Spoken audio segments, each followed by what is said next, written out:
We've been fighting a long time, and we have all lost so very much, so many loved ones gone. But you are not alone. There are pockets of resistance all around the planet. We are at the brink. You have no idea how important you are. If you're listening to this, you are the resistance. Ave Maria Stella, Dei Mater Alma, atque semper virgo, Felix te porta. Welcome everybody back. Steve Cunningham with Sense Fidelity, coming at you once again with Sir Charles Coulombe. Why did I say Barkley? We were talking about Barkley or Berkeley, California? I was going with Barkley, the old 76ers power forward, because we were the topic of the conversation, which I don't know now, but you suddenly totally derailed me, and I'm thinking of Berkeley in the 60s. oh, my fault. I thought we were talking about athletes. I got the Globetrotter anthem playing in the background. Well, we were, but now you've changed everything. Oh, my fault. I'm all set to go back to Berkeley in the 60s. Actually, before I get into what we're really going to talk about, I do want to mention, simply because it hits me, and because so many of the Antifa people, etc., had the various, and even more so, the strange creatures that run so many of our cities and states across this great land of ours. They had their minds formed for them in Berkeley in the 60s. And I am reminded of a documentary of that title, Berkeley in the 60s. Oh, at least it was original. Oh, yeah, well, but my late lamented friend, Jim Thomas, saw the thing, and his one-sentence review was, the left takes a good, hard look at itself and likes what it sees.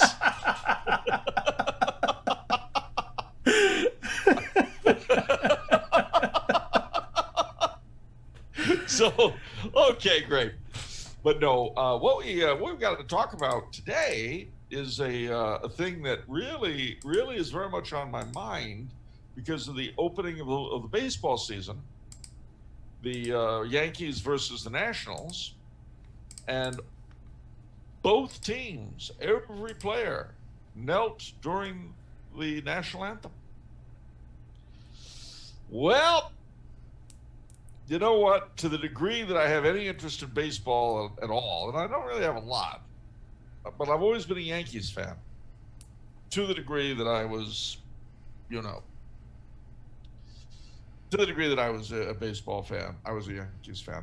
The more so because my dad was always annoyed with the Brooklyn Dodgers, precisely because they moved out to LA. Mm-hmm. Now, mind you, we moved out to LA too. But that didn't help. Dad still is. I mean, he had the same kind of offhanded attitude toward it that I did. He wasn't anything like a devoted fan, but I mean, to the degree that he had been anything, he had been for the Brooklyn Dodgers, which was unique for a kid from New Bedford, Mass. But there were reasons for it. So he never quite got over that betrayal. His father died in Brooklyn. I guess that might have been part of it. But the long and the short of it is that this really, it pisses me off no end. You'll pardon the vulgarity, but, I was immediately thinking of James Earl Jones' soliloquy about baseball in Field of Dreams. Mm-hmm. The thing that has always held Americans together and given them the idea that maybe somehow things could one day get better. Well, this isn't the way to do it, sports fans. No, sir. In the summer of '78, I annoyed my paternal uncle by marriage, my Uncle Kitch, no end, because he took me and my cousins to the old Riverfront Stadium to watch the Cincinnati Reds during Pete Rose's great 44 streak. See my jersey over there? Yeah. Well, you probably would share my Uncle Kitch's annoyance with me. You gotta bear in mind that I was there on leave from ROTC boot camp at Fort Knox, Kentucky. Mm-hmm. I was tired. and I fell asleep during the game, and we had really good seats, and he was so pissed off at me. I don't think he ever forgave me the day he died. I really don't. But because he'd always bring it up, yeah, I remember when you fell asleep at the game. Yeah, okay, Uncle, I get it. Never let you down. No, he never. That was always there, and he'd remind like my brother and my dad about it. Yeah, Charles fell asleep watching Pete Rose, so I guess that's some sort of an accomplishment of some kind. But I feel offended by the kneeling during the national anthem, and more so with baseball for some reason. I mean, it was annoying with that moron Colin Kaepernick, or whatever the devil his name was. Kaepernick, yeah. Yeah, back in 2016. And his thing was, well, I can't show respect to a flag that's so filled with racism and all that. Yeah, a flag where the average baseball player gets $4 million bloody bucks a year. Yeah, and he was getting paid pretty good then too. There's a hell of a lot of exploitation going on. While he's wearing Nike jerseys made by slave, workers in China. So, I have two suggestions on this, ladies and gentlemen, and I think they're very important ones. Firstly, I think it is time to stop playing the national anthem at professional sports events. Why bother giving it over to disrespect, to being dissed by a bunch of overpaid morons who couldn't get a real job in anything else? And don't get me wrong, I'm sure there's no athlete, and I never was one. But these people are entertainers. They're like actors. They're like belly dancers. And the fact that there was a time when professional baseball players were considered heroic figures. Mm-hmm. When I was growing up, we had Mickey Mantle and Stan Musial and Stan the Man. Jackie Robinson. Great Catholic, by the way, from what I hear too. Married for his entire life, to the love of his high school. Yep. And of course, let us not forget, as the plaintive question asked by Simon and Garfunkel. Joey Where D. did you go, Joe DiMaggio? A nation turns its lonely eyes to you. And what did Joey D do in the off season? He married Marilyn Monroe. Well, that too. Fished. Yeah. These guys. I remember there was a story when I don't know if many people know this. My brother and I grew up in a sports bar when we ran a sports bar in the 90s. Yeah. When we were young, we were always in sports. Dad was an AMF, so we were bowlers. I had a 200 average when I was 12. We were golfers. We did everything. Met Pete Rose a couple times. Dad played golf with him. He was on speed dial. What did Barry Bonds during his record season year, even though he took steroids during it? There was a time when he went up to Willie Mays and asked him, "What did you do in the offseason? What kind of workouts did you do? Mays looked at him to say, "Hey kid, Willie, daggone Mays, talk about work. We talk about workout. We went to work. You got paid what, $10,000 a year, not $10 million. Get paid a lot. You didn't get paid $10 million. And of course, we had people going a little bit further back, like Babe Ruth and Lou Gehrig, of course, who gave us the famous disease. And of course, as we know, Mrs. Robinson told us that Jolton Joe had left and gone away. Hey, yeah. Which, by the way, he hated that song, Joe DiMaggio. I heard, yeah. Yeah, well, it made it sound like he died, which he hadn't at the time. He has now, so maybe he's reconciled to it. But at that time, he was very much alive. And yet, it was not an apropos, in a sense, because, like the present, that period when that came out, when that song came out, it was a time of great upheaval and unrest. And figures like Joe DiMaggio were considered pillars of what we had been, even as it says in Field of Dreams, But what these morons have done, these overpaid Black Sox, I'm thinking of Shoeless Joe. Hey, I got a Shoeless Joe statue over there. Oh, very, very good. Yeah, very good. He's a Greenville, South Carolina guy. Well, the funny thing about that, one of the first things I ever read about baseball. It was in American Heritage when I was really a little kid. And it was about the Black Sox scandal of 1919. Against the Reds. Say it ain't so, Joe. Yes, say it ain't so. And of course he couldn't, that was the downside. But I mention all this because, as I say, things have to change. Because really, they're not just insulting the flag, and they're not just insulting the national anthem. They're insulting their fans. And if the fans are smart, they'll give it back. As I say, there are two things. One is the flag should no longer be displayed nor the anthem played at professional sports events. And secondly, anybody who isn't a moron and enjoys being insulted should stop going and stop supporting. Bye-bye, no more. Because, see, the football commissioner, what's his face? That Goodell. come out, yeah, he's apologized now, and he's with the program. So you see, He got woke. he got woke, all right. But you know how they really get woke is when they stop getting dough. Yes.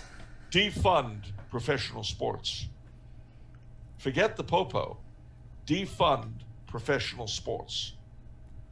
No more. Don't buy the products they endorse.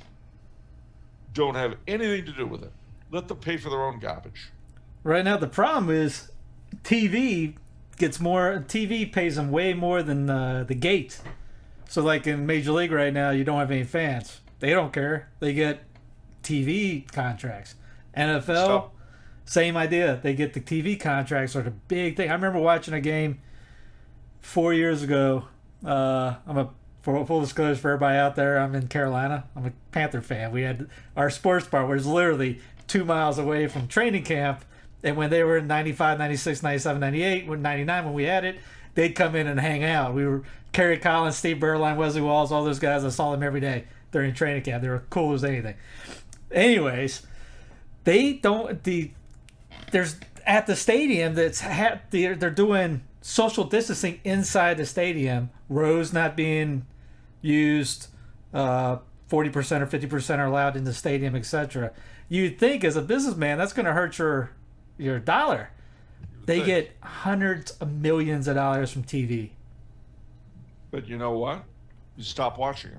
You got to stop turning the TV on. You don't turn the TV on. You don't watch it. You don't watch the Super Bowl. You don't watch any of that stuff. You don't watch the World Series. It's all over.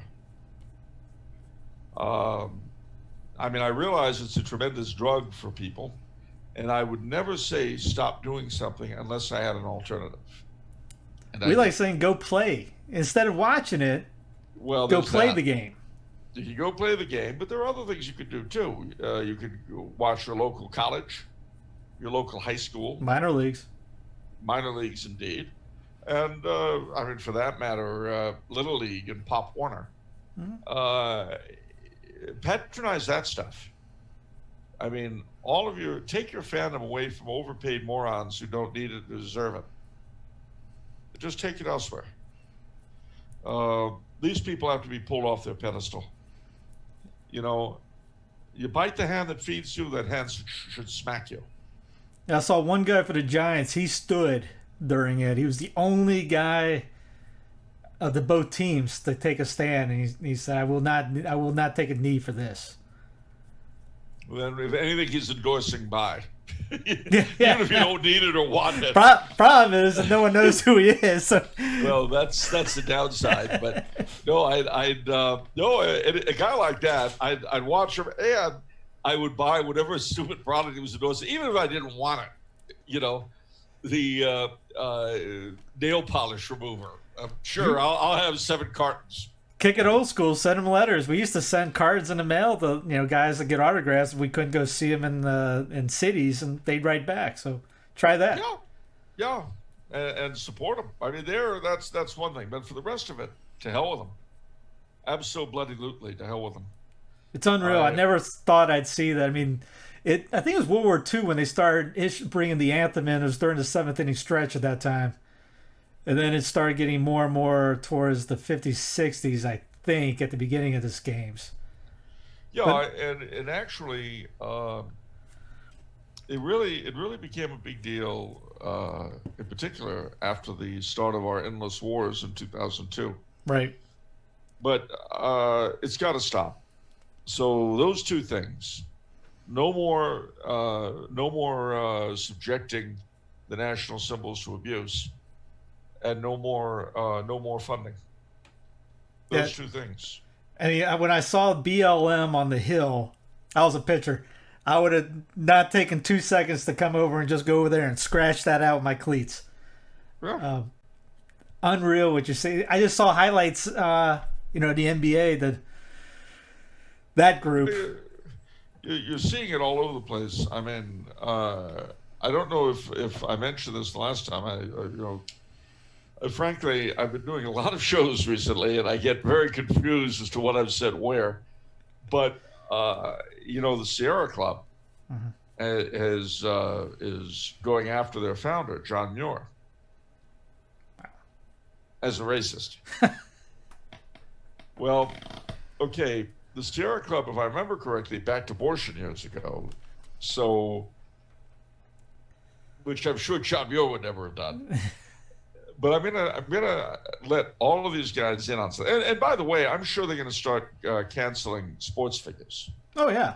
They're Stan the Man will get it. It'll turn out that he I don't know, he once got his shoe shined by a black guy or something. I don't know, but they'll come up with stuff.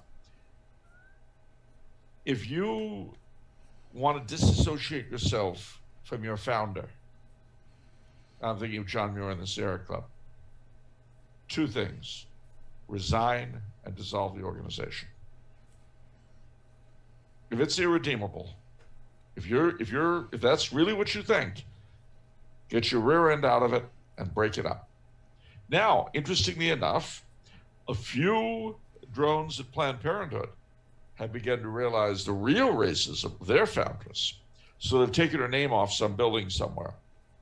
But the same really holds there. Mm-hmm. Once you wake up to the fact that she was a very definite racista, it's time for Planned Parenthood to be closed down. Yeah, you can't just take the name off and keep the business going. No. I mean, that would be like, welcome to Seabreeze Plantation. Yeah. We've taken down the statue of our founder, Colonel Parker, but we've still got the unpaid workers in the fields. What? Yeah, get in line back there. They're not paid, but they get food and board. Well, are they able to leave? Well, no, we feel it would create a bad work environment if they could leave. Wait a minute, let me get this straight. So this is a slave-run plantation. And because he was a racist, you've taken down the statue of the founder. But you've still got slaves working in the fields. Oh, we don't call them slaves. But they're not paid and they can't leave. Well, yes, but they've got complete job security. They can't be fired either.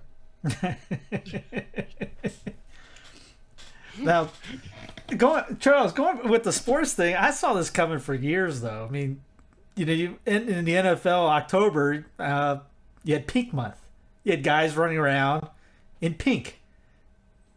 I'm not a fashion designer, but Carolina blue and black with pink doesn't match well.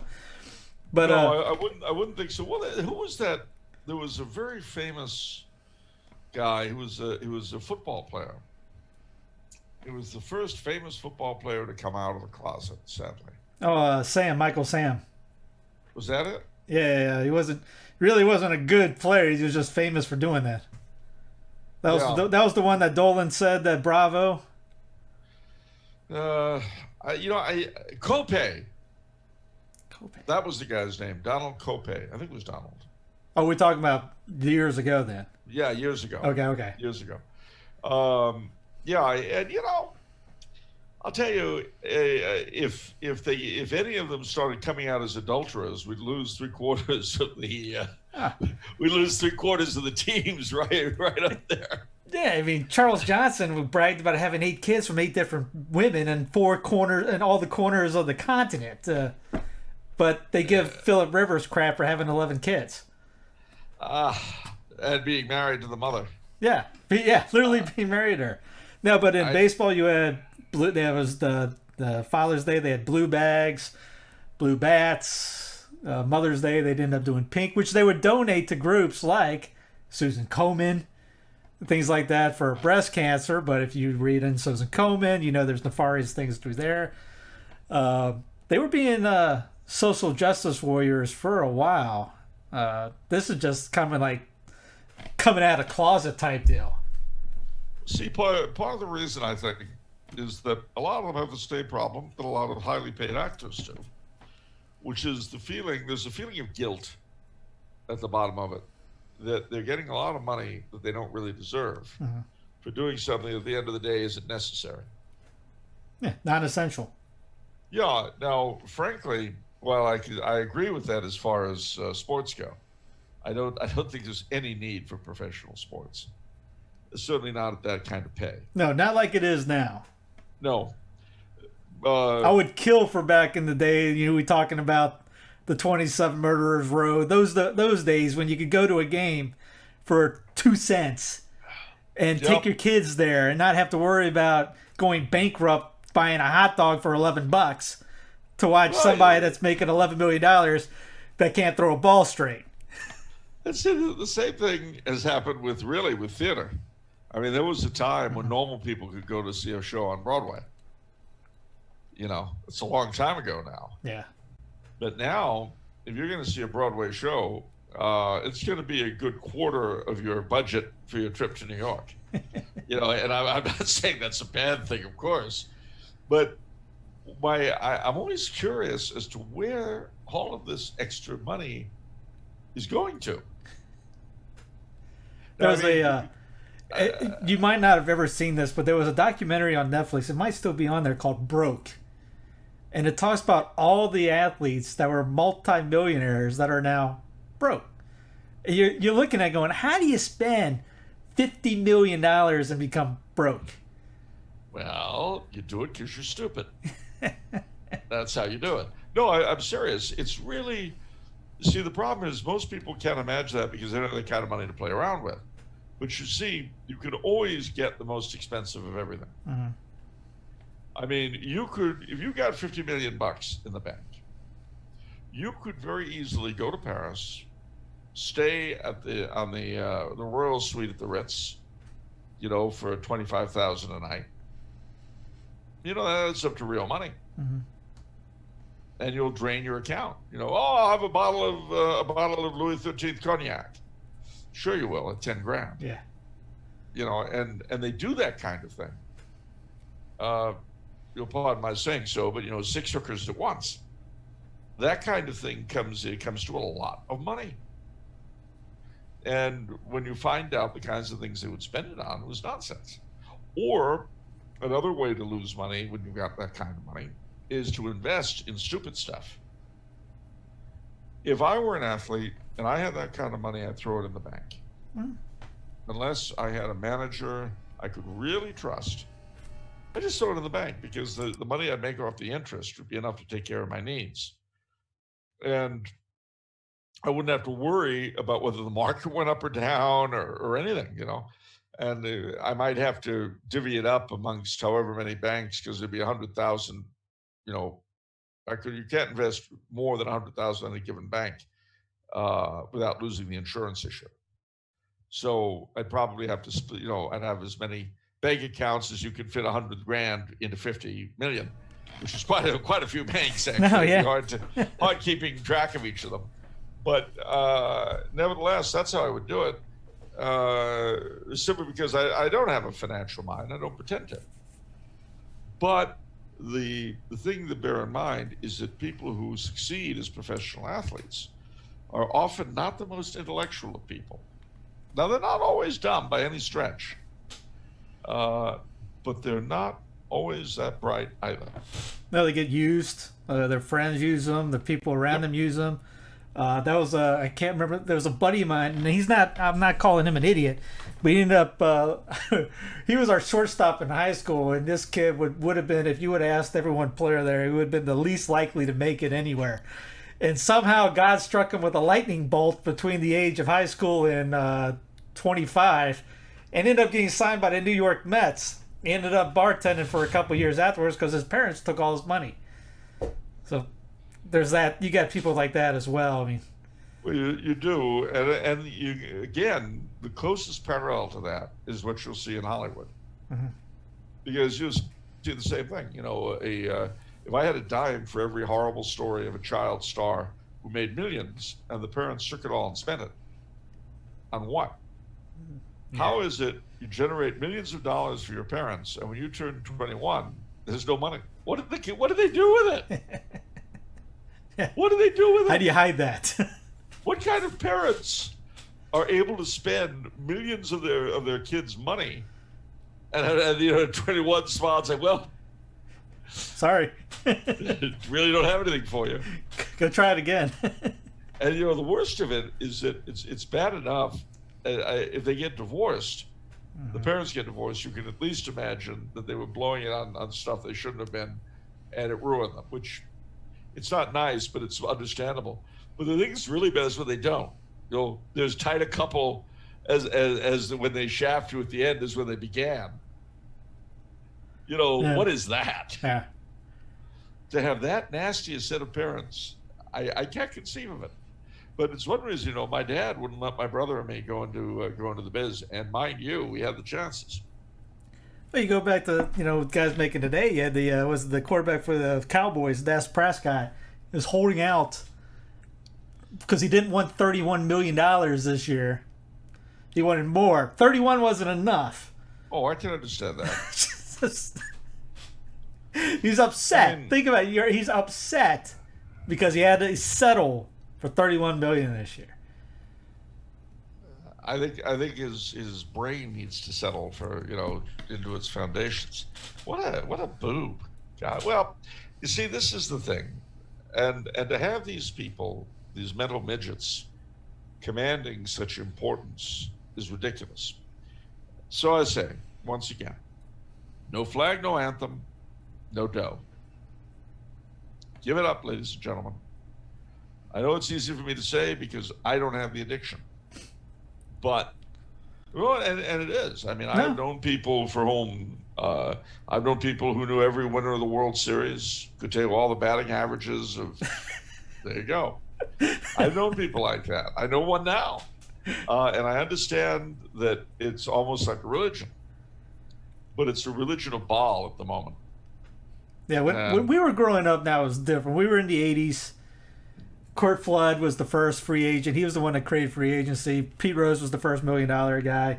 Yeah, I think that wasn't until 85-ish. Salaries were semi at that time, not nuts. We were watching. No. We'd look at baseball cards. We still put them in the spokes. We would trade with them. In your day, they were in hundreds of thousands, and now they're in hundreds of millions. Yeah. And that, well, even like just a baseball cards. Can you imagine a kid putting? So I remember Ken Griffey Jr.'s rookie card was the Taj Mahal of cards. I think it goes for like $50,000 or something like that. I haven't looked it up in years. But we used to put Topps baseball cards, come up with a bubblegum stick, and people would put them in spokes, trade with them, do whatever. You can't imagine a kid doing it now because it's all money. But see, that's true. I mean, I remember when I was a kid, there were three things that were the coin of the realm in kidland, or I should say in boyland, because girls really were not in on this at all. And they were baseball cards, marbles, and toy soldiers. Yeah. Those three things. And they were the coin of the realm. You know, you could trade them, you could play with them, you could do all kinds of fun things with them. And you know, I remember to this day, I had a 56 Brooklyn Dodgers card my dad gave me. And he said at the time, if I had known what they were going to do just 2 years later. But I ended up brace. I was in medical sales for a while as an assistant, so I didn't make the money they did. But I put a brace on this guy in southern Columbia, just south of the city. He was from Brooklyn. He's in there telling me about this story about him living in the building where the barber for the Dodgers lived. So he would ask the barber to get autographs for him, and we're talking for like 2 hours. I don't think, yeah, whatever, show me some of these autographs. He comes out with like 6 sheets. Jackie Robinson, Pee Wee Reese. I'm looking at it going, you got to be kidding me. This really did happen. You know what the name the Dodgers came from? I do, but I can't think of it right now. They're dodging streetcars in Brooklyn. That's what I call them, the Brooklyn Dodgers. Dodge streetcars. And if anybody wants to know the reason why the San Francisco Giants have the colors they are is because it's for the 2 teams that left New York. Well, yeah, and of course the Oakland A's were the Philadelphia Athletics originally. Yeah. And they were Lou Gehrig's and Babe Ruth's great rivals for the Philadelphia Athletics. You ever hear about the story of the girl that struck out Gehrig and Ruth? There. All right, so back in the day, before these guys, flew charter jets, they took a train. Yeah. So, spring training was still in Florida, and they would take a train all the way up to New York. So, along the way, they would play at different stadiums. So, Spartanburg, South Carolina, where I grew up at Duncan Park, Gehrig, they all played there as an exhibition games. So, Chattanooga, you can look it up online. Chattanooga. I can't think of the name of the team, but the guy was trying to make a profit off the team, so he made a girl come pitch against the Yankees. Ruth thought it was an insult, ended up getting struck out. He didn't take it seriously. You can see there's a photo of it. He looks ticked. And she says Gehrig was the perfect gentleman. And she struck him out too. But they took a photo of afterwards, the 3 of them. It's a cool photo. Gehrig standing there with his arm around and smiling. Ruth looks like he wants to hit her with the bat. I'm sure he did. It's, see, this is the funny thing. That was the baseball that was. Uh-huh. And it's now been canceled. It's a bit like the Boy Scouts or the Knights of Columbus. Who used to own Yankee Stadium. The Knights of Columbus? Yeah, they owned the land the Yankee Stadium was on. Wow. Old Yankee Stadium. Old Yankee Stadium, yeah. That makes more sense. Yeah. But, you think about it now and you get a little sick in your stomach. Mm-hmm. I'm an Eagle Scout, 4th degree Knight of Columbus. And if I were a real Yankee fan right now, I'd be feeling sick to my stomach in that particular way. Yeah, I talked to a few Yankee fans. They weren't too excited about that. Though, I mean, they're in a stadium now. I went in. I was there for the last week of the Yankee Stadium. It was pretty cool. I mean, you got hallways that I had to duck a little bit to get through, and I mean, it was so cool. The new one sells sushi during the game. As one big Yankee fan goes, I don't care about having sushi at a base. I want a freaking hot dog. Oh. Well, a hot dog, you want popcorn, yes, and Cracker Jacks. It's true. Of course, my joke whenever I'm on the freeways in LA is that I'm very ticked at the Cracker Jacks company. Well, because they give out all the driver's licenses in LA. Yeah. You get them in the box. Little card. Oh, I can drive now. Whee! But. You ever hear about the Cardinal, the former Cardinals player that talked to Pius XII? No. He got traded to the Browns, so he meets Pius XII and goes, "Hey, Holy Father, we have something in common. We both used to be Cardinals."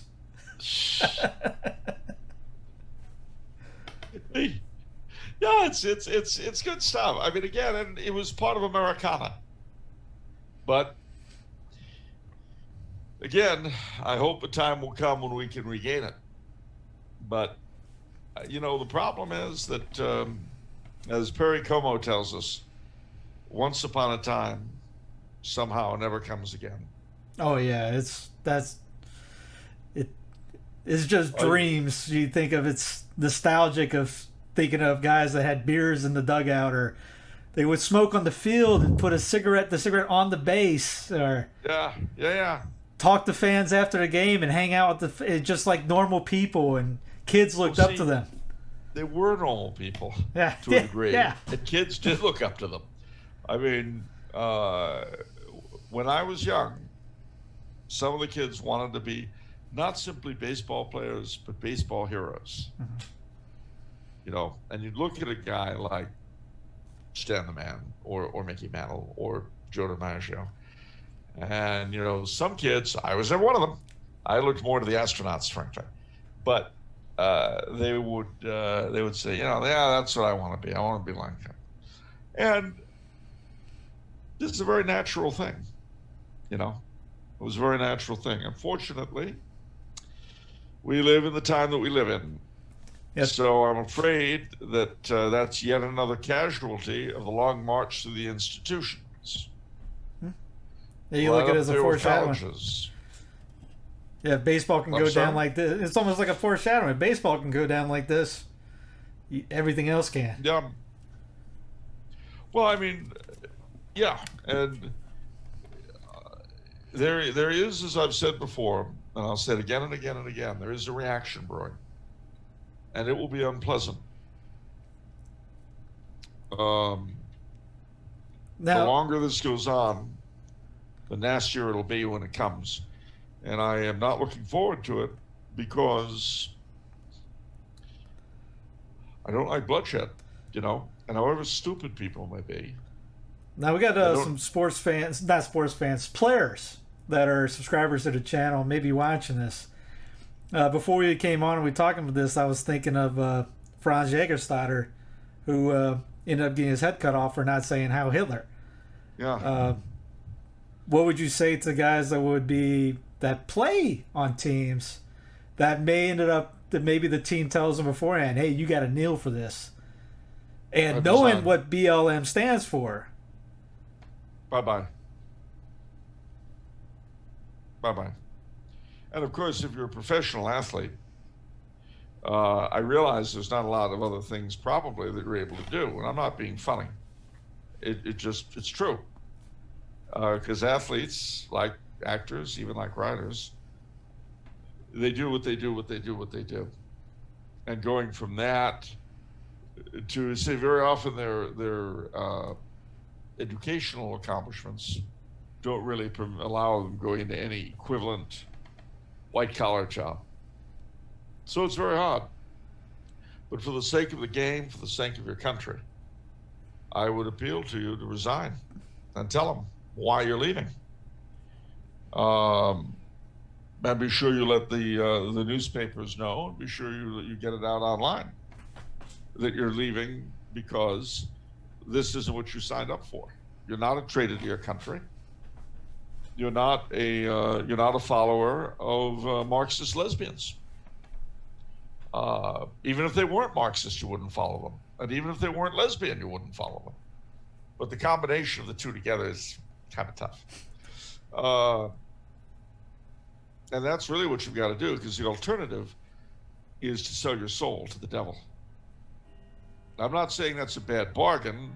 That's not for me to choose. It's just usually Old Scratch ends up getting everything in the end. Yeah, it's kind of like when they were telling Franz, just say the words. Just do it. It's just words. Now it's just kneel. Just take the knee. Just take the knee. And I won't say who, but I made kind of a cruel joke. I couldn't help myself. An acquaintance of mine is in the National Guard out in California, and a third friend asked if he took the knee, which, believe me, this guy would never dream of doing it. I said, yeah, he did. And the guy goes, what? But it was on somebody's throat. So, it turns out that's actually a very standard practice. I didn't know that. I didn't know that either, but yeah, it's standard practice from what I understand. When you're fighting someone who's out of their mind, which you're apparently not supposed to do anymore. No, you're not supposed to do anything anymore. You're just basically supposed to let them attack you, and you're not supposed to practice self-defense. No, and one of the things that makes me laugh, during the long annoying last 4 years of Mr. Obama, I had these things at Ferguson and all that. Half of the people that were getting killed had gone for the cops' holster. Mm-hmm. Now, there's something everybody should understand. If you go for a cop's holster, you're dead. Yeah, all bets You are are- off. You're that's the way they're trained. Yeah. You go for the holster, you're a dead man. And my joke at the time was that I did blame the cops for this, because for the same reason I blamed McDonald's for making coffee hot. You remember that lady who got burned and sued for millions and got millions from McDonald's because she didn't realize that hot coffee would be hot. Yeah. So this was very upsetting to her. Who knew? Who knew indeed. So now on the McDonald's coffees it says Warning. hot. Yeah, will burn. Well, I think that every cop's holster should say, "Don't touch, you die," and a skull and crossbones for the illiterate among us. And without that, you'd have to say that it's their fault. They need warning signs and symbols on the cops' holsters so that you know not to touch. You can't assume people are bright anymore. He's just No. I mean, the great stupefaction that has assaulted our ruling class has also assaulted everybody on down to you and me, yeah. and everything in between. Well, you'd be happy to hear that George Floyd's what do they call it? I guess photo was light shown on a General Lee statue in somewhere in North Carolina yesterday. So I heard. It doesn't stop. No, it doesn't stop until it will be stopped. See, this is the problem, and I keep saying it. It will be stopped. It would be better if it were done by the government. It would be a lot better if it were done by the government. If it's not stopped by the government, it would be stopped in unpleasant, unmanageable, and ungovernable ways. And that, if you're an historian, you have seen this picture many, many times before. And I'm an historian. I don't know what else I am, but I'm an historian. And I tell you, ladies and gentlemen, they are waking up a sleeping giant, and they really shouldn't do that. There's a reason you let giants sleep. And they don't understand it. And our masters in government and media and academia and all the other drivelish places that rule us, what they don't understand is that it will bring us all down. And I firmly believe that the result will be the rise of a strong man. And at that point, it will become purely a question of his character and his personality. And that I cannot predict. He could be anything from Franco to Hitler. I know for a lot of people, that's just bad and bad. It's not. It's not at all. It's the difference of being able to live a life or not being able to. And my joke is that whoever he is will all become very dependent, as I say, on his personality quirks. If it turns out he's got a great love of tulips and roses, we're all going to be very much into gardening and flowers in ways we never were before. Either case, may the odds ever be in your favor.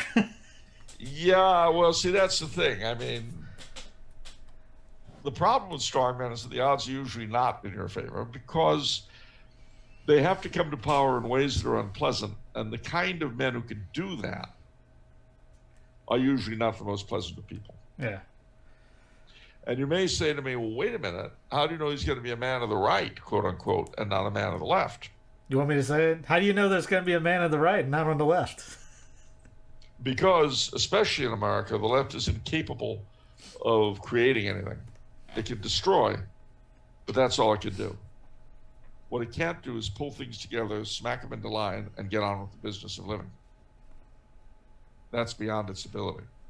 It is a testimony to the basic strength of our culture and our institutions that they've lasted this long, while the termites have eaten away at their interiors. But what we're seeing now is very much like sitting on a chair the termites have had. It looks good until you sit on it, and then suddenly you're sitting on the floor in a pile of dust. You wonder how it happened. Well, that's what we're... Not to jump back into baseball, but arguing used to be a cool thing to watch, like Bill Weaver and those guys like that. He would get up in your face. I mean, literally that far from the ump, and You could see them basically spinning back and forth. It was hysterical, throwing bases, kicking dirt, and all this. Have you seen the new rules for arguing? There's a video of it. I showed a friend of mine. They go, please tell me this is fake. First off, you must put the mask on. Second off, you cannot break the 6-foot barrier. If you break any of these two rules, significant penalties will occur to you. So you see this happen the other day. It was the opening day. The coach for, I think it was the Cardinals, comes running out. And you see the umpire fiddling around trying to get his blue mask on and just holds it right there while he's arguing. It's hysterical if you didn't think it was real. You got two grown men. I mean, I'm looking back going, what would Weaver do at this time? Well, what can I tell you? It's this is the way the world ends. This is the way the world ends. This is the way the world ends. It might actually just be suicide on baseball because, right now they got the Braves the other day. Both their catchers tested positive for COVID. No symptoms, tested positive. They couldn't play. Then the other day, I think it was the Marlins, half the team got tested positive. They ended up canceling the game. So give it a couple more weeks, you won't have the season anymore because no one's going to be able to play. Well, that's a blessing. Literally. That's a blessing. Well, good. Shut them all down. In New York, the Patriots right now, half the team said they're not going to play this year because they're terrified. Good. So I mean, you're having a self-implosion happening right now. It couldn't happen to a better bunch. It couldn't happen to a better bunch. The other thing I have to touch on, although it's not related to baseball, it is related to the ongoing insanity, and that, of course, are our friends at NFAC, which is the self-proclaimed black militia. Now, I have to say that they have officially disassociated themselves from BLM and Antifa, because BLM and Antifa want reparations of some kind, though they don't know what. They just want to point out how terribly racist we all are at the intersections of structures of power and blah, blah, blah, blah, blah, blah, blah, blah, blah. But the NFAC want a separate black nation. Either Texas, which personally I don't think is going to be much of a... I really would not mess with Texas as the... Might want to go back to the drawing board on that one. Yeah, Texas would probably not... Try Utah. No, not Utah. Not Utah. Well, the Mormons won't put too much of a fight on. Well, not outside Utah, but those guys get weird at home. I mean, I'd leave Utah out of it. I really would. Just, think of the Rocky Meadows massacre. I mean, just don't leave the Mormons alone. Talk about a sleeping giant. The worst is it may have 4 heads. That's a giant you don't want to even think about. It's just too weird for words. But the other alternative they'd accept, and here's where I'm on board, and I have a suggestion to make, and it's quite a serious one. I'm not being funny or nasty or anything else. The NFAC people have come to the conclusion that it is impossible for people of color to coexist justly in a primarily white society. I don't believe that. My parents campaigned against segregation. I do not believe in segregation, and I never will. I think that the United States have been very much the better off, by and large, for the presence of our non-white brethren. And to think of the United States without jazz alone is enough to kind of depress me. But nevertheless, they believe, as the late George Wallace did before he got woke in his own sense, in segregation today, segregation tomorrow, segregation forever. So, if not Texas, they will accept going to a nation in Africa. Well, it so happens that Ghana has offered to take in American blacks, but Liberia is the country that was founded for that very purpose. And until 25 or so years ago, was actually governed by the descendants of American blacks. So they have a very easy immigration policy for American blacks. American whites, incidentally, cannot become citizens of Liberia by their constitution. There are no, even Haiti has white citizens, not Liberia. So if you're of this mind, you will be best off in Liberia. Well, and I just got breaking news. The LA Lakers is moving to Liberia. No, there's a comforting thought. Even the white members were kind of confused. They don't know what it's about, but they're going along with the team. So take you one for the team. I'm trying to keep the sports theme in this. Well, that's one way to do it. But no, I mention this because when you hear constantly from everybody, and this is what the kneeling means, is that this is an irredeemably racist country. Well, if that's how you feel, then there is no answer except segregation. And because whether you like it or not, the majority of the people of this country are white, that means immigration. And Liberia is ready-made. Not only that, I have a serious suggestion to make. And the suggestion is this. Obviously, the arrival of 1,000, 50,000, 100,000, however many people wanted to go there from the United States would be kind of an unfair imposition on the Liberians. And it might be a little bit difficult for people to suddenly show up without jobs or anything. So my suggestion is that everyone who goes in this immigration who are on any sort of food stamp kind of thing or any kind of welfare or anything of that sort, that for 10 years, the government, whichever government it is, whether it's state or federal or whatever, continue to pay it to the government of Liberia, which in turn would disperse whatever equivalent funds were necessary to the people going there. And the reason why I say this is because obviously it costs a lot less to live in Liberia than it does in the United States.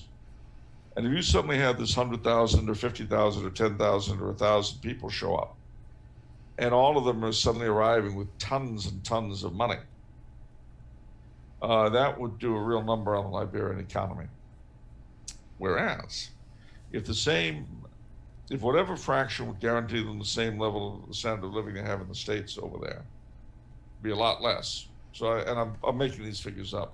Obviously, you'd have to have people know what they're doing. He's pulling a Fauci, ladies and gentlemen, just pulling numbers out of the air. Yeah, but the difference is I can't impose them on you with the full weight of the government the way he can. So there is a difference. But nevertheless, our methodology is very similar. I'll grant you that. But say whatever you would get for $1,000 in this country, you could do quite as well in Liberia for $100. Well, the government here would pay the Liberians $1,000 for you if you went over there. They'd pay you 100 and they'd keep the change. And this would go to improve their infrastructure. It would go to help build the kind of place that you're used to here. And I think everybody involved would be grateful for that. They could put it in the hospitals, roads, all kinds of good stuff. Education. So this is my modest proposal. For those who are absolutely, completely convinced that we are irredeemably racist down to our bones, that our land was stolen by murder and labored on by slaves and thus can never be redeemed. If you really feel that way, it's time to leave. Time to go. And as I say, both Liberia and Ghana have been very welcoming in this area. Ghana particularly so. But I think Liberia would be a better choice simply because, in a real sense, they're an American cultural daughter. And probably they would be more familiar in some ways than Ghana would. This is not something that would make me especially happy. But if people are convinced of it,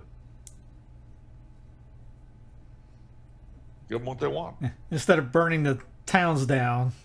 instead of burning the Try towns down. this. Now, it's important to bear in mind that NFAC stands for no, not effing around. If they mean what they say, then they'll take my advice. They'll put up rather than shut up and go across the seas to Liberia. And doubtless they will be a great asset to Liberia. When you were talking, I was thinking of a couple things of two things. What? You ever heard of the Harlem Globetrotters? Oh, of course. I grew up watching them. Yeah, Curly Neal, all those guys. Yeah. They always played who? The Washington Generals. What's that? The Washington Generals. Yeah, they sure did. One team was always all black. The other team is all white. Nobody called it racist. They got together. No. They loved each other. They had a great time together. It was a great show. It was, and it was a show. Yeah. But it's true. I mean, as I say, Dad asked me if I wanted to go try. I used to play basketball, and Dad, he goes, "You want to play for the Generals?" Like, I don't know if I could lose every day. Well, it's a little bit like pro wrestling, but I mean, they were fun. Yeah. They were fun. I'm so old, I remember when the Harlem Globetrotters even had a cartoon.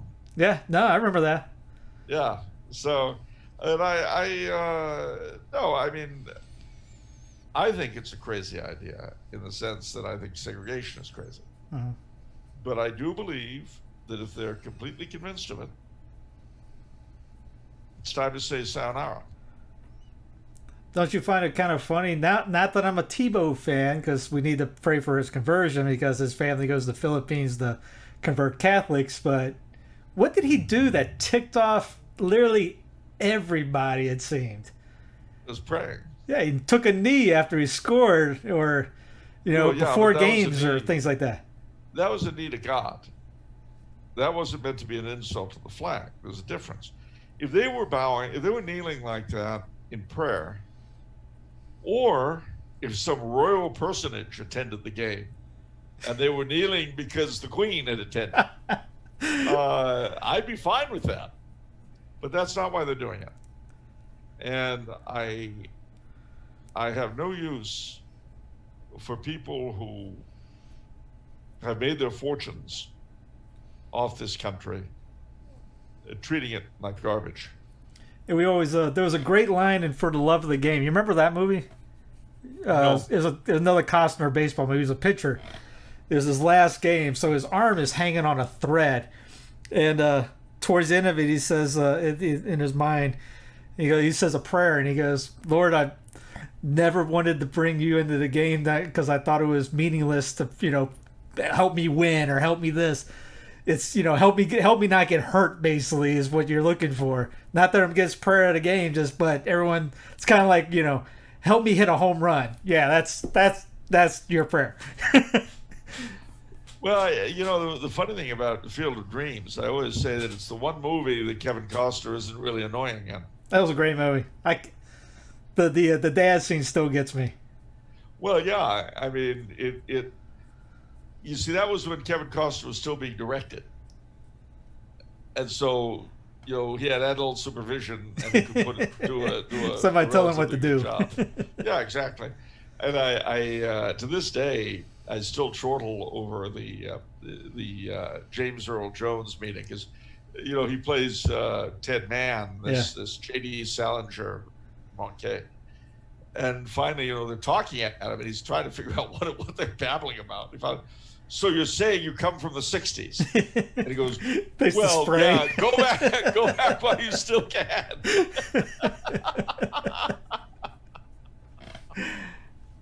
And you know what's even funnier? I saw that film when it came out. I reviewed it for the National Catholic Register. That was 31 years ago. Wow. And it's longer since then than the film was in '69, which is what it kept referring back to. How so? Well, because remember, they kept talking about the '60s, and it was 20 years in the past, Yeah. and so on. That was 20 years before. It's been 31 years since Field of Dreams came out. It was 20 years from then to the '60s. we're further in the future. Oh, I get you. I get you. I was thinking about the movie getting longer and going, how did that happen? No. Yeah. I'm with you we now. are- It took me a while to catch up. I'm sorry. Slow today.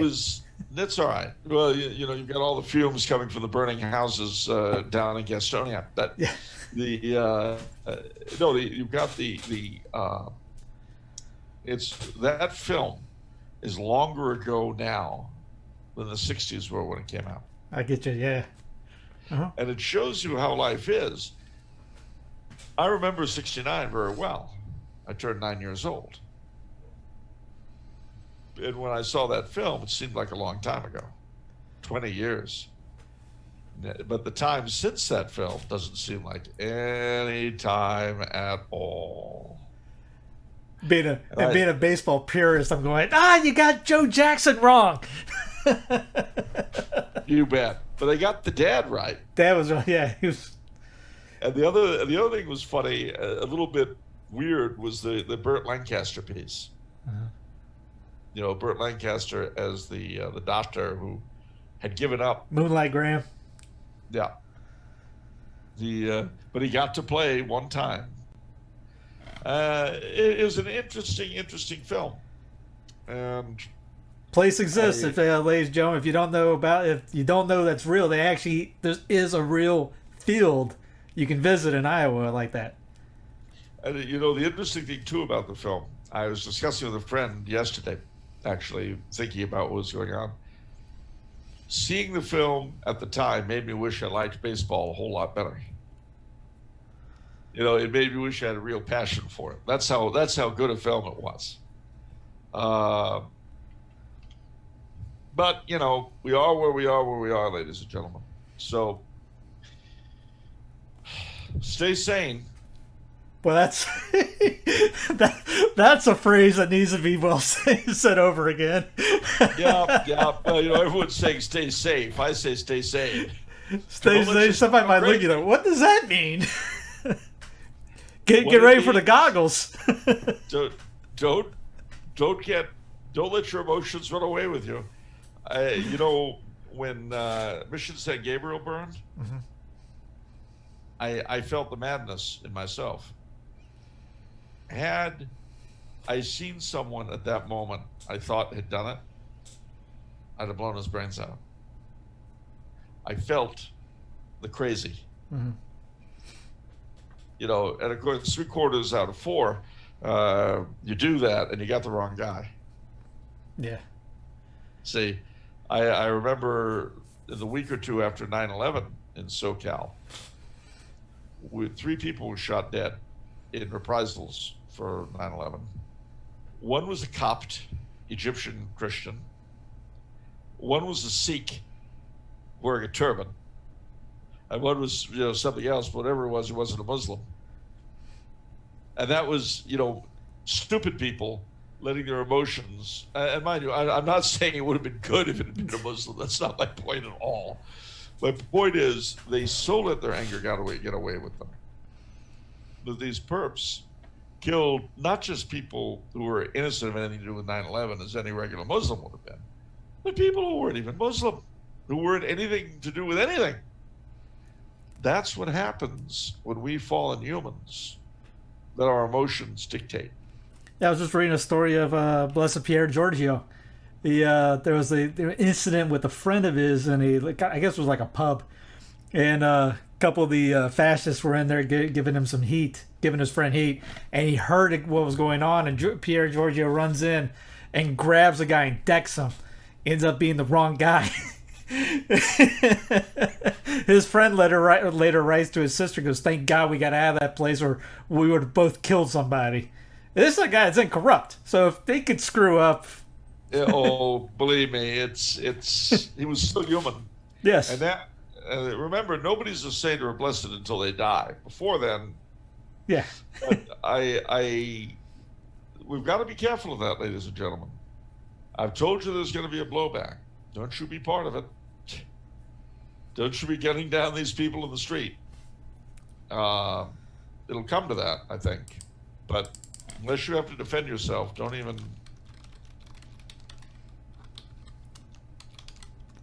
we'll all go mad. And that's what we have to avoid. Well, on that note, Charles, figured I'd play a little Simon and Garfunkel for you. Mrs. Robinson, yay! I thought it was gonna play. Guess not. You could add it later. Yeah. Boy, I am failing. Well, all right, whatever. Jolted Joel really has left it out away. Yeah. Imagine that it was playing, ladies and gentlemen. You all know Mrs. Robinson. Come on, they know this. But I will leave you with this final thought,